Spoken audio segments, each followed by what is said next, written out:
So, hello everyone. A very warm welcome to this special series of 100 Coaches podcast on the Self Mastery Zone. And today we are very, very excited because we bring to you a lot of these transformational conversations from the world's most insightful minds in coaching, healing, mindfulness, and personal growth. And today I'm really excited because I have somebody very, very special. We have with us Josta Kolkman, who's a transformational coach. She's a mindfulness teacher, a systems thinker who works at the intersection of healing and leadership. With presence that is both grounded and intuitive, Josta helps individuals and organizations navigate change not by fixing what's broken, but rediscovering what's already whole. So her work draws from the wisdom of nature, deep embodiment practices, systems based approach for the transformation, and she holds the space for those standing at the edge of reinvention, of purpose, of becoming, and she gently guides them into what's coming next. Okay, I'm quite fortunate because not just because she's a certified mindfulness and compassion trainer, she's a Jungian team coach, but more than anything else, Yosta has been my own teacher for mindfulness in the past stint that I had. A very warm welcome, Yosta, to this amazing series. Thank you so much, Anup. It's such an honor and such a joy to be here with you. I would say that, mindfully, we are so very happy, and, it's absolute our pleasure today being, the Friendship Day. And what best gift of friendship we could have imagined than, an insightful discussion with you, Yosta. That's beautiful. Just like I know you, always making these very beautiful connections. Yosta, to get started, the Science of Mind community is always curious to know what has been the people's journey who are now leading the front of mindfulness and mind sciences. And, we will be curious, and this community will greatly benefit if you can share and if you can tell us about your own journey. My own journey. Well, I am still very much on a journey and walking on the path. So it's an ongoing thing, right? Calling it a journey, kind of, and sharing where I am or like how I got there. It sort of implies that I'm already somewhere, but I feel like I'm still, going and no idea what's ahead. But to share a little bit about how I got where I currently am, and especially in relation to mindfulness and compassion, I think it would be a good starting point.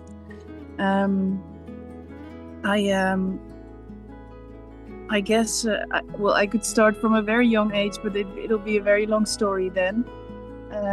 But mindfulness and self-compassion in particular, the wind is picking up. I hope it's okay for the microphone. It was about 10 to 15 years ago that it came onto my path, and what I always like to share is that I was quite skeptical in the beginning. I grew up with a very, I would say, scientific or science-focused mother, and a very spiritual and I guess you could say airy-fairy father. I was on the more skeptical side of what is the and self-discovery. But I was going through quite a difficult phase in my life when it was introduced to me by a friend of mine. She had just recently started to teach mindfulness, and we hadn't seen each other in years, and we met up and we were talking about our lives at that moment, and I was going through some some personal with my late stepfather, who was diagnosed with cancer, and I guess going towards his transition to the next phase, and dealing with that in the family, and also professionally I had some challenges at work, and I was sharing this with my friend, and she was like, you know what, maybe you could come to my mindfulness workshop. And I thought, like, what am I supposed to do there? How's that going to help me? But I was open-minded, so I decided to come, and I'm I guess it changed my life, because this was the starting point of a very inspiring and nourishing journey into the world of mind.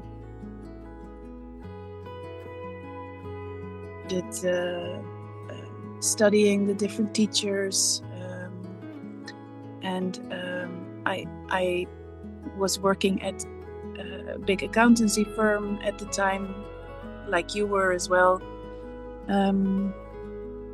So in those difficult times that I was experiencing, through starting to practice mindfulness meditation, at first I started to notice that there was a space arising between all my difficult emotions, the sadness, the anger, and all of that, and the reaction I gave to it. But what was really interesting to me is that in the first year or so of practicing mindfulness, I did a lot of all sorts of meditations, and it wasn't until I started to I wanted to become a mindfulness teacher, and I decided to do the teacher training for the MBSR, so the mindfulness-based stress reduction, John Kabat-Zinn. And I had to do the 8-week training myself before I could join the teacher training. And I was already practicing for 1.5 years, and I felt like so many people in the beginning phase of their spiritual journey, I felt like I knew everything already. So I had this idea, like, why would I have to join this 8-week course? Because I already know the principles of mindfulness. What am I going to learn there? Just, make me a teacher and I can teach people. Well, little did I know. So I took part in that 8-week course, and I started from scratch, so to say. And I realized that that what I thought was mindfulness, what I had been doing, was actually kind of almost like putting a layer of honey around all my experience. So with all these beautiful meditations that teach you to feel good and things like that, I actually I placed a layer around my feelings rather than really delving into them and feeling my feelings. So I wasn't meditating as such. I was kind of meditating away from what was there. And this 8-week course really showed me the beauty of being with that experience. So I didn't know it all yet. I still had so much to learn, and I still do. And that's what I learned from becoming a mindfulness teacher, that you are never there. You're always, you always have more to learn, and there's always a broader perspective to gain. But that's that's more where I am right now. But in that moment, so I've mindfulness, the mindfulness-based stress reduction. It really taught me to be with my experience, and that's how I got to know myself so much better, and not to want the experience to be different, but really wanting to be curious about what is here and how can I give this the space that it deserves, and then we'll see what happens. Brilliant, brilliant. So I would say, Josta, in your journey, it reflects a very, very deep connection between the natural world and the inner world, and these moments where we are truly finding ourselves. So it was a very beautiful way in which kind of you have experienced this, and you have taken on to this path. I'm curious, and I'm sure that a lot of our viewers will also be curious, that what was that moment that kind of brought you to a realization that yes, mindfulness is the path, and you need to walk on that path.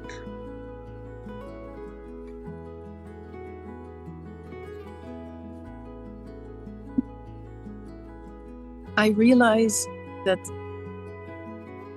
it's very inspiring to be able to share that one moment, but I wouldn't be able to give you an exact moment.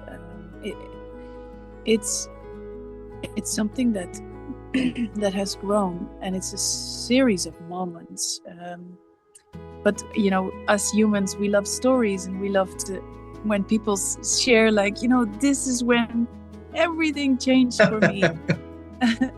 I can only say in retrospect, things have really changed. But for example, it's when in my interactions with people, I started to notice I was less reactive in the dynamic. So I can be quite I'm generally very relaxed, and I think I have always been since I was young, but I can also be quite fierce, and sometimes to the point where people can get startled on how I react, because maybe I've been bottling up something and then suddenly it comes out. And I started to notice that I was more expressive of what I was sensing, and therefore also less bottling things up and less reactive, for example. And another moment, or another thing that started to change is you mentioned nature a couple of times already. When I was a child, I was always playing outside and in touch with the natural world that I am part of. But in my study and work career, this kind of moved to the background. But with mindfulness, I started to become much more aware again of the interconnection of me with nature, and started to become like much more of a natural person, less materialistic, less less focused on things, but just focused on what is around me. How can I be as much in touch with nature as possible? I think that's quite a lovely sharing that you have done, that it's the nature that always kind of connects us. And somewhere I read a very beautiful quote, which while you were speaking, I could think of it again, that the best things in life are not things. Yeah. So I fully agree. No, I would be curious, and so would be the people who are watching this podcast, be that in today's life, when there is a lot of focus on the material world and there's a lot of focus on getting these short-term experiences where people are only after distracted by technology and going from pillar to post, what can be some of the ways in which they can kind of find this connect with the nature?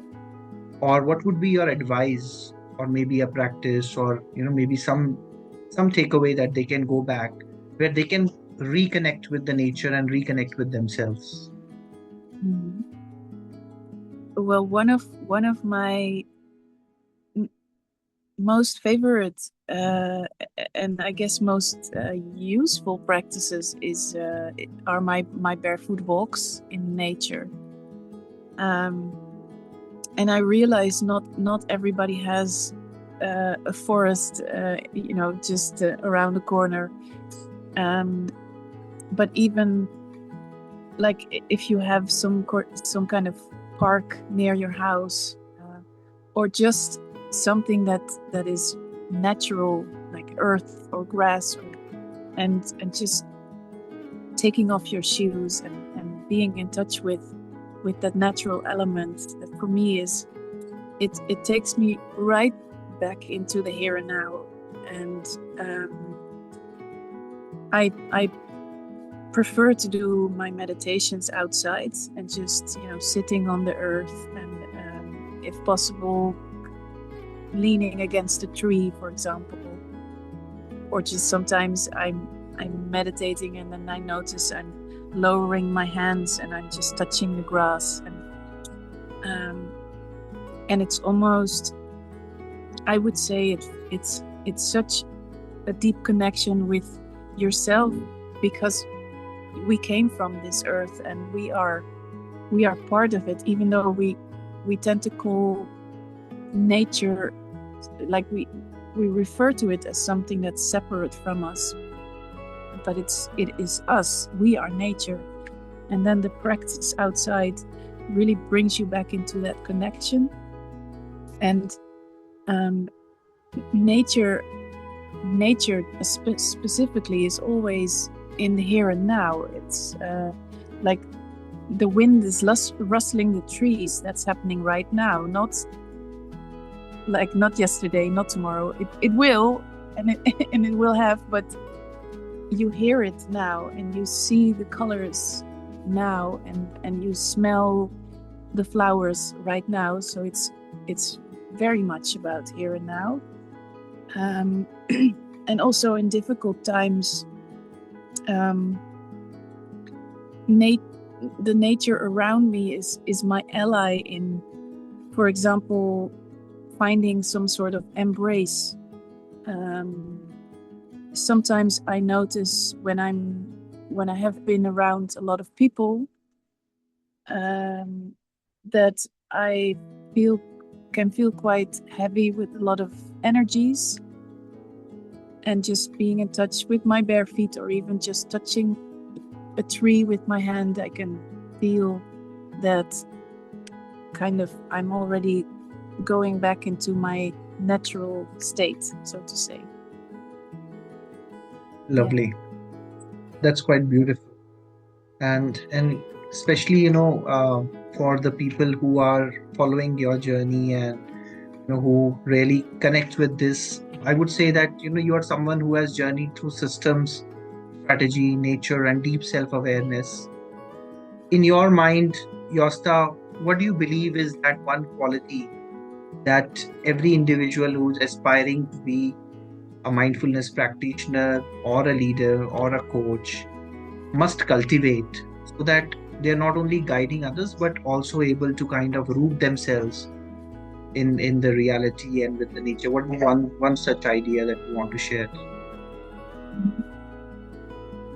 It's one of the concepts that John Kabat-Zinn also talks about a lot, and Eckhart Tolle also, for example, and it's the quality of acceptance. For me, acceptance is really the foundation of true mindfulness. And I think it was John Kabat-Zinn who also referred to non-acceptance being the same as stress. And after so many years of practicing and also tapping into other methodologies and other practices, I feel like the acceptance is a continuous process, and I don't think we should aspire to be like this 100% accepting person, but at least aspire to be as accepting of everything as possible.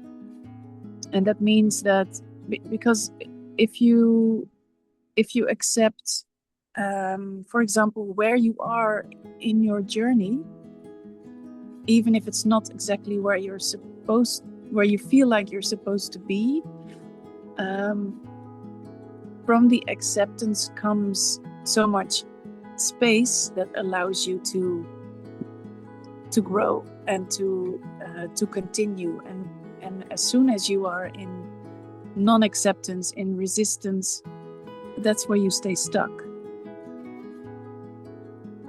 And acceptance, therefore, it also means self-love, self-compassion, because you accept where you are, and you accept, for example,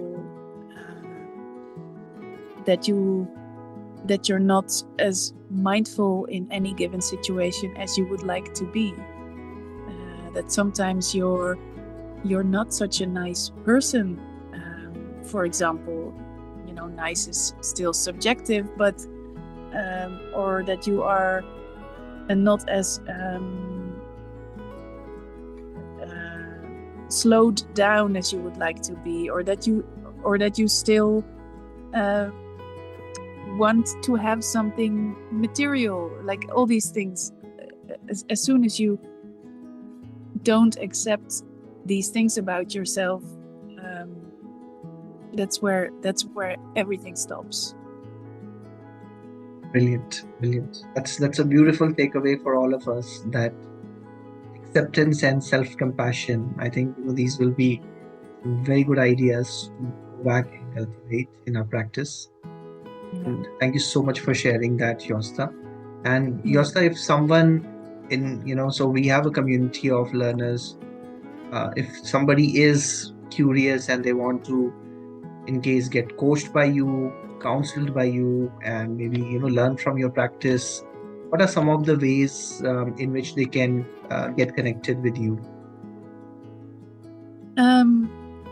Well, I have a specific coaching program for mindfulness at work, and it's online, so obviously people from around the world can contact me for that. And I've named it Slow Work. Right. Yeah, because I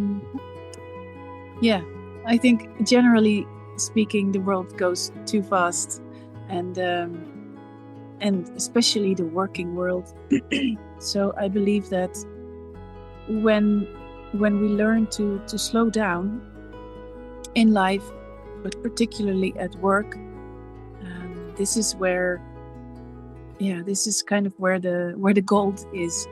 And this is a practice that takes a lot of self-awareness, but also a lot of courage. And I think we need to have this type of courage in today's world, where perhaps we feel like we're in a whirlwind,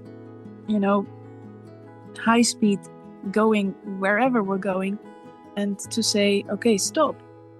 How can we slow this down? And then, I always think large and broad, so I would love this to be a movement where, work becomes slower and we can take off our I don't know what this is called anymore, what horses sometimes have, like blinders.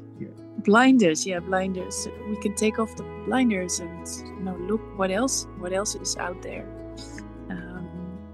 And I think this is something very valuable. So that's something that I can and would love to help with. I also have a lot of meditations on a free app called Inside Timer in Dutch and English, and that's something that listeners can always look to and see if it's something for them. Brilliant. So I'll be, with your permission, I'll be sharing all those links in this video so that people can benefit from it. And also, Josta, what you said is really powerful. In a workplace where people want everything as on yesterday, like, one of my bosses used to say that I needed it as on yesterday. It will definitely merit for people to kind of slow down and bring that quality and awareness in their work. Because with the fast pace of generative AI, where things are getting generated in a snap of a finger, it is important that we bring our quality awareness and our presence in each of the interactions. So I think what you're doing is absolutely wonderful and absolutely great.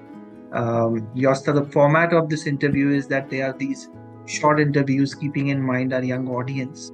But before we kind of wrap up, we would like to take one final message or one final idea or insight for our community of Self-Mastery Zone, which you want to share, which every learner can take back and apply.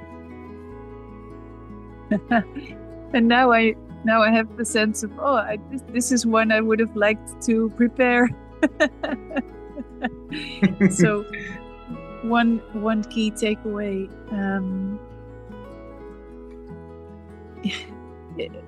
I guess it's kind of a cliche, but really everybody's journey starts with the first step, and you don't always control, or maybe we never control where our path takes us, but we can always have a choice of where we put our next step.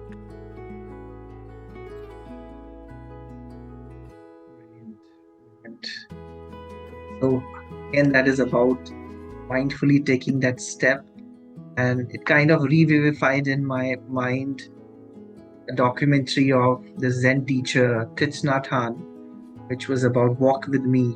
It was very mindfully, he was keeping feet, and there were a lot of great insights in this Connect, Josta. And on behalf of the Science of Mind community, the Self-Mastery Zone community of learners, I would like to, thank you.